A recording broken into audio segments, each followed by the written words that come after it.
I guess before we start, there were a couple questions in the chat we can get to. So the first one is, pre-thaw, would you camp on a frozen lake? Is that an okay thing to do, or would you recommend not doing that at all? I've camped on a whole hell of a lot of frozen lakes. It's going to look like a meadow. What you're looking for to confirm one or the other is whether you have access to water at the inflow and the outflow of that particular bowl you're in. And if you look upstream and at the edge of this bowl and you see open water, okay, then it's a lake, maybe. Look for the outflow, see if there's open water over there. Then the next thing you're looking for, as far as knowing whether it's safe to cross that lake, which I think is part of the question. You were talking about camping on it, but first thing is, can I walk on it? Remember that you're not walking on just a little ice layer. You're walking on a 2 or 4 foot thick water impregnated snow mass that has consolidated and refrozen, and it's thick. So when it gets soft, it'll thin out, is what these things do. Where the water is moving the fastest, inflow and outflow, that will erode the ice and the snow from underneath, and it will thin out faster there. So that's why you look for open water at the inflow and outflow. But you can still have a perfectly stable lake surface to walk across, and I've hauled my sled, I'll cross plenty of them. If you see white, there's an expression I like to use where we say walk on white. And what I'm talking about there, whether you're crossing a creek, you're crossing a lake, or even a marshy meadow, if there's enough snow under your feet that it's stable and thick enough to walk on, it'll be white in color.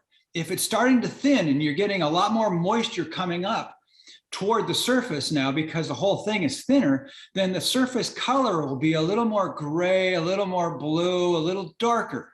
So if there's, like, sometimes I've gone across lakes and I've gone across meadows where I will zigzag my way, and I'm kind of like jumping from, like bears do when they want to hide their tracks. They'll jump from bush to bush to bush. And you do the same kind of stuff. You walk from white hump to white hump to white hump and work your way across the whatever it is you're on, because the snow will be thicker underfoot. So walk on white is a good takeaway expression. Look for cracking around the edge of the lake. It'll as it thins overall, it'll pull away. It'll thin on the sides, and then it'll sort of contract toward the center, and you'll get these goofy crack lines that run perfectly around the lake. Doesn't mean it's dangerous. It should just give you a heads up that to look for other signs like bluing and dark gray spots and stuff like that out there. Wind loves to transport snow onto lakes, blows it off the ridges, and what's below the ridge is the lake. So lakes get a whole lot of snow piled up on them. So just because you may see some cracking doesn't mean that you can't walk on white across the thing. Obviously, pole ahead, jump up and down once in a while. Hopefully, jump up and down at the edge of the lake so that you can, gauge. Should you pop through, you're going to land on the rocks and the bushes at the edge of the lake. And if you do pop through, then maybe, I think I'll go around this lake rather than across it.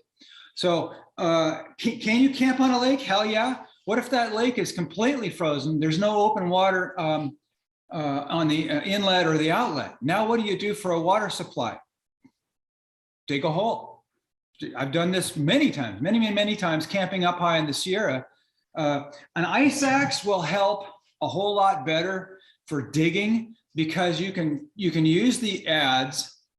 This is called the adze, and you can use the adze for chopping and clearing, and you can use the shaft for popping through. Once you can pop through that 2 or 3 feet of water saturated frozen snowpack, then it will percolate up to the top of the hole or somewhere within reach, and you can pump out of there or dip out of there. But if you've only got like a whippet, this guy is probably not the best for digging holes, but you can dig. And it just may take a little longer, and you may end up using your hands more than you'd like. So carry 2 pair of gloves. and hopefully have a really durable exterior. I know that means that it's, I have some props I can show you, but I didn't bring it out here. I know that those gloves are going to be bulkier and heavier, so you got to know the conditions you're going into. Am I going to have to get water through a frozen lake by digging a hole? Will I have an ice axe? No, I'm going to have my whippet. Okay, I might want to have more durable gloves. So by understanding the conditions you're going into, you can be prepared enough to bring the right stuff. Thumbs up. Perfect. Yeah. Okay, so I know we went over this last night, Ned, but do you have an update on possibly an in-person training along the PCT? I'm sorry. But... No, that's perfect, because that's what everybody's asking. Everybody wants to, once they realize that they got a certain start date, and sometimes your start dates that you got weren't the ones that you wanted, and now you're having to enter the mountains earlier than you would like, than you're skilled at doing.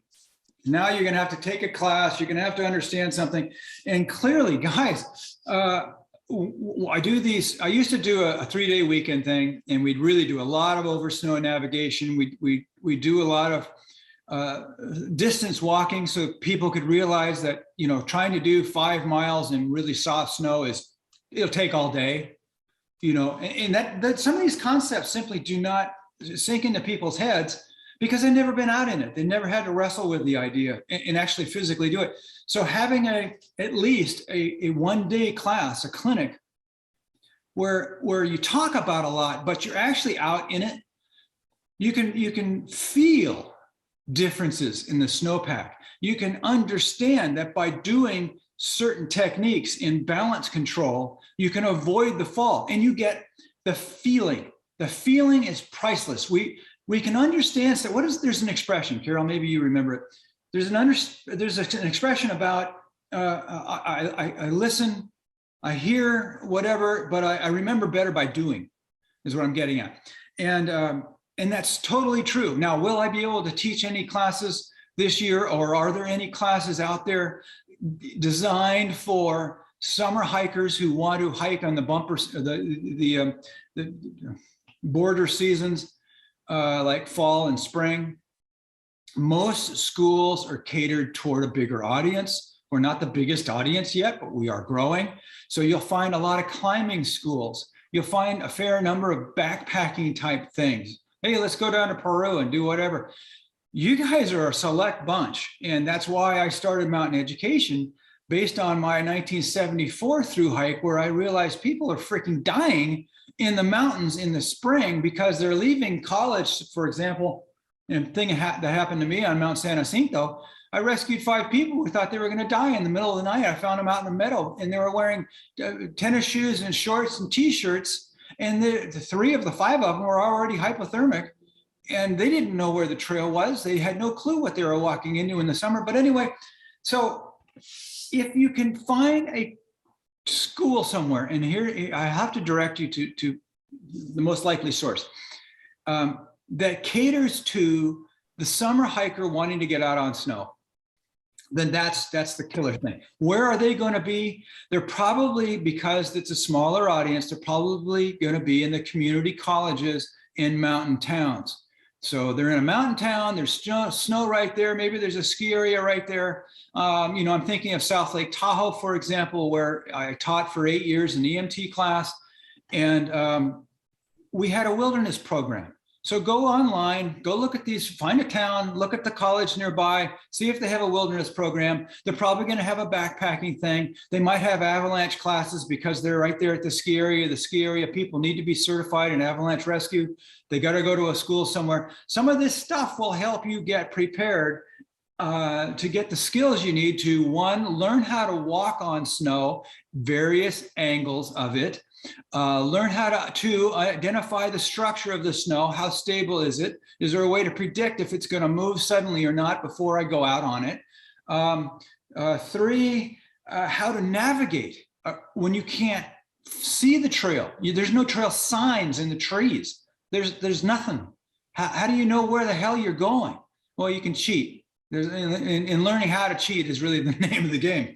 GPS and reading a topo map. You've got to get to the point where, and I know I'm off on a tangent, you got to get to the point where you can look at your one-dimensional topo map and see it in 3 dimensions jump off the page.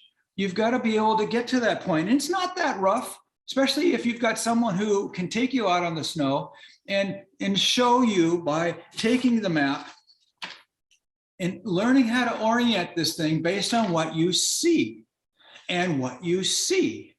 And if you see a ridge, here, and you see it out there, oh, I'm going to point my map and the ridge on my map to the ridge over there, and now I'm oriented.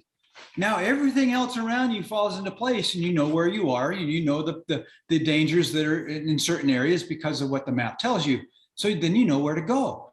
You don't have to follow the trail. The trail is oftentimes the most dangerous route when it's covered with snow. But unless you get out there, you really don't know this stuff. Unless somebody hammers it into your head, you don't know this stuff. This is the reality. If I can keep you guys safe for as long as possible, to where you're staying on trail as long as possible, then you will find the benefits of the wilderness life. If you're constantly having troubles and you're constantly going into town and it's just a drag, your gear's not working, you weren't properly prepared, you're not going to have fun. And I want you to have fun. So that's why I'm trying to hammer this stuff into your heads. Southbound, Seattle Mountaineers may have something, Mazama something or other. You know what I'd almost do if I were you guys? Call the Goat's Beard in Mazama and see if some of their employees who have some savvy might bust loose and go teach you the ups and downs of self-arrest and how to stay balanced on steep snow and how to follow a trail when you can't see it. That's really what it's going to boil down to. Now, there is a guy up in the Pacific Northwest who does some classes for free. He's a former thru hiker, I think. I can't remember his name right now, but he teaches kind of on the Olympic Peninsula over there. You might investigate it, and if I can remember, I'll post it somewhere. Perfect. Okay. That's great. And keep us updated on all of that. Yeah. What temperatures can I expect on Hart's Pass in the beginning of June, day and night temperatures? And how does this compare to the Sierras in the end of June? So he was a 2019 hiker, so has experienced those temperatures. But I think what he's really getting at is, how does that compare? They can be worlds apart. Yeah. You are closer to the ocean in the Pacific Northwest than you are in the Sierra. So therefore, there's a hell of a lot more humidity in the Pacific Northwest that's going to affect how the temperature feels. The more humid the air is, it's going to feel colder. In the Sierra, it's very dry. So what you experienced, if I'm hearing this correctly, what you experienced the end of June in the Sierra, which is hell in the middle of the thaw, where it can be 70 degrees on the snow. You may go up there at the beginning of June off of Hart's Pass and it's freaking winter. You could have nasty conditions, or you could maybe be after a drought winter. You could be in a thaw condition and it's somewhat warm, but it's not going to, I would say it's nowhere near going to be as warm as the Sierra. So I would gauge and gear up and prepare for colder temperatures, meaning, long underwear, multiple layers up top, a couple pairs of gloves, few pairs of socks, nice warm hat, that kind of stuff. Never forget also these guys. Never forget your glasses. Those things will protect your eyes from getting burn retinas. And that happens when you're on snow in thaw conditions where there's a lot of sunlight and it's really intense. Thankfully, you guys are going to be under trees a lot, which for the exposure to the sun is great. But if you fall down and go boom against a tree, it's not good. I'm sorry. Let me clarify something. Something was lost in translation. But he's saying Hart's Pass in July, not June. So sorry about that. Okay. Yeah. So the beginning of July on Hart's Pass. It will be warmer. That's when a lot of the locals, after a normal winter or a drought winter, the locals are already up there. Yeah, it will be warmer. It'll be more summer-like.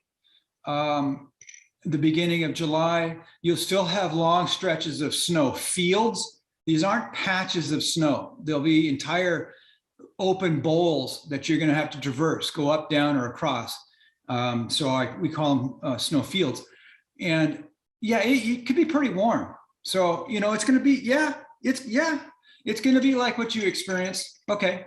So I'll go with you on that. Yeah, I probably now plan for a warmer, more summer-like air conditions and weather in July after a drought or normal winter. Right now, they're not having a normal winter, or they were having a heavy winter up there. It kind of slid back toward a normal winter as far as snowpack, but winter's far from over. Okay, we're going back to gear. So are you recommending a whippet over an ice axe and hiker crampons over micro spikes? Absolutely, but it depends whether, let's deal with the micro spikes versus hiking crampons. If there's a boot track present, these are fine.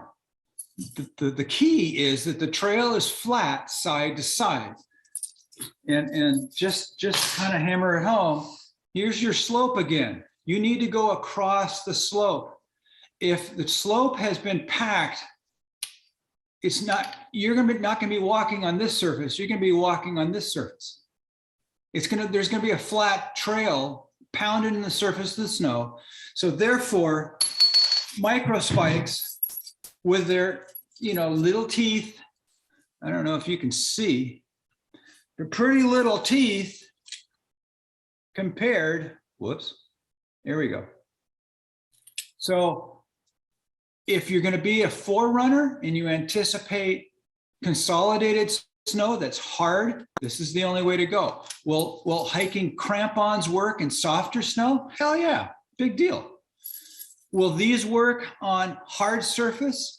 Not so much. These will do fine for both hard and soft. These not so well with hard.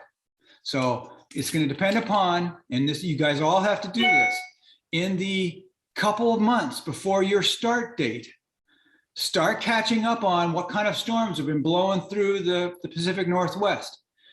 Find out when the last one was. Find out what the temperature trends are. Everything is all about trending, Is it gradually getting warmer? Has the thaw already started? Call Goat Spirit and talk to those guys. Hey, have you been out up on the Crest Trail in the last week? What was it like? What are the temperatures like? What are the snow conditions like? So that's crucial, because then you know what to start with. Because then nobody wants to start with a pack that's too heavy, but you don't want to go without the right safety tools. You can't go wrong with hiking crampons. I mean, I swear to God, they're light, but it isn't the tool that's going to keep you safe. It's what's between your ears. It's identifying the risk ahead and knowing, oh man, no way, not doing that, or knowing how to get around it. So the tools help, but that's what tools do. They help you do something. You got to decide for yourself if you should be doing it. What about the whippet versus the ice axe? Or did you go over that? No, well, I said it earlier, but it's good to go over it. Once again, this puppy is the definitive tool. That's all fine and dandy. Are you trained as climbers? Do you need to use an ice axe as a climber would, as an uphill anchor, so that should you fall, you have sunk it in all the way? Okay, let's just pretend. Here we go. Here's your slope. This is your brain on drugs, right? Okay, so this is your slope and you're going across it. Your ice axe is going to be in your uphill hand. It's going to be in your left hand, as I'm going that way. Your downhill hand is just going to have your pole. So your downhill hand is going to be protecting your balance on the downhill side. The downhill pole is placed at 3 o'clock near your foot or slightly downhill of your foot. In this case, it'd be your right foot. Should you lose your balance, what's going to happen? Your head is going to start tipping downhill. The only way to stop that movement is to be able to resist by pushing against something with your arm connected to your shoulder and your upper body. That's going to force your body back into plumb, if not push your body toward the hill so you land on your butt instead of landing on your face. The pole is what you push against. If your pole does not have snow baskets, when you push on it in an emergency situation, especially if you're poling into soft snow, it's just going to sink. And if there's no resistance, to your push at the handle, because there's no basket at the other end, then the pole sinks and then you go with it. And then you become the yard sale that falls down, that tumbles down the hillside. Most hikers don't know when to stop. They don't want to stop and take off the pack, untie this thing, tie a pole back on, throw the damn pack on, and then go 30 feet across what might be the only risk, and then do it all over again. So they don't do it. And then you find them out on the base of Forester, where I've watched them, where I'm teaching my classes, and they're zooming by me talking about getting the hell off the hill to go into the nearest town and get the biggest burger and pizza and beer and let's, all that sort of stuff. And they're at risk because they're not protected. They have no they have no poles in their hand because they're holding an ice axe in the uphill hand. Let's just say they were smart enough. So now they have the ice axe in the uphill hand, but they don't know anything about, and this is where I was going. So now this is good. So you're on a steep slope. They are walking along and they're letting the tip or point of the axe, this is the point right here, they're using it like a ski pole. And they're just kind of like tapping the surface, la-di-da, going across the slope. That's not what an ice axe is for. It's supposed to be your anchor. It is supposed to be plunged all the way in to its head. The head is up here. Shaft, point. Adze, the adze is this guy, and the pick is this guy. You're supposed to sink this all the way into the snow so that it becomes an anchor. You are attached to your ice axe by a tether. If you should fall, you're connected to this. This is an anchor. So all you do is just bounce onto the snow, but you don't tumble down it. Now you're connected, you're anchored into the slope. You don't, die in the fall. Usually isn't the initial contact with the snow that kills you. It's the impact with the tree, the boulder, the creek, the lake on the bottom. It's that sudden high velocity stuff. So most through hikers don't do that. So if they, one, don't know how to identify the risk, if they, two, don't want to take the ice axe off their pack, then what good is anything? If I can get them to consider always having a self-arrest tool in their hand should they go down, because it's connected to their pole, solves both things. They don't need a hell of a lot of training. The pole prevents the loss of balance, and the pick at the end self-arrests you if you know how. So really all you need to do is learn how to be balanced on snow, learn how to go up and down and across it safely while maintaining your balance, and then how to self-arrest. And it doesn't take more than a couple hours to teach all of that. Navigation takes longer, but that's why we can do it as a clinic. It's kind of an intense, but you get the feeling of it. So I am a firm advocate for a self-arrest pole for a summer hiker who doesn't have a clue. At least now he'll have something in his hands. Most summer hikers, although, do not know how to use poles on snow. They're used to swinging their poles next to their feet, right? They're hiking in an 18-inch, 24-inch wide summer trough of a gravel trail. And you see all the pole punctures in the grass on either side of the trail. And so they're swinging their poles next to their feet, and they're not thinking or realizing a pole is the extension of their arm. Their arm is there to control where the upper body goes. Should they accidentally on the summer trail toe into a rock or toe into a root, and suddenly they're losing their balance, they can stab out with their poles. They're extensions of their arm to maintain their balance. But on snow, is it different? Yeah, because you need to have a wider base of support, because you don't know if you're going to be able to catch yourself. So you want to prevent the fall, not by swinging your poles next to your body, but by swinging your poles much further out, 10 and 2 o'clock, 10 and 3 o'clock, that kind of thing, depending upon what you're doing, because it's all about controlling your body. On a summer trail, you got a hell of a lot of traction. You're probably not going to ever catch your balance, unless you were yakking too much about something else, you know, with the buddy behind you or the buddy in front of you, and you're just simply not paying attention. It happens all the time. But once you get trail strong, your muscles get strong enough to be able to catch yourself, and you just laugh about it and keep going. You don't think twice about it, but you're starting heart's path, out of shape, non-specific muscle training. Now you got to get the specific muscles trained. So when you lose your balance, you've got something to catch your balance with. It's really south balance sounds nice, but it really does have its higher learning curve, perhaps.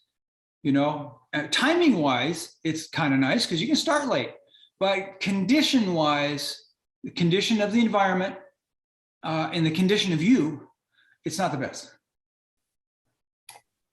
Okay, great info.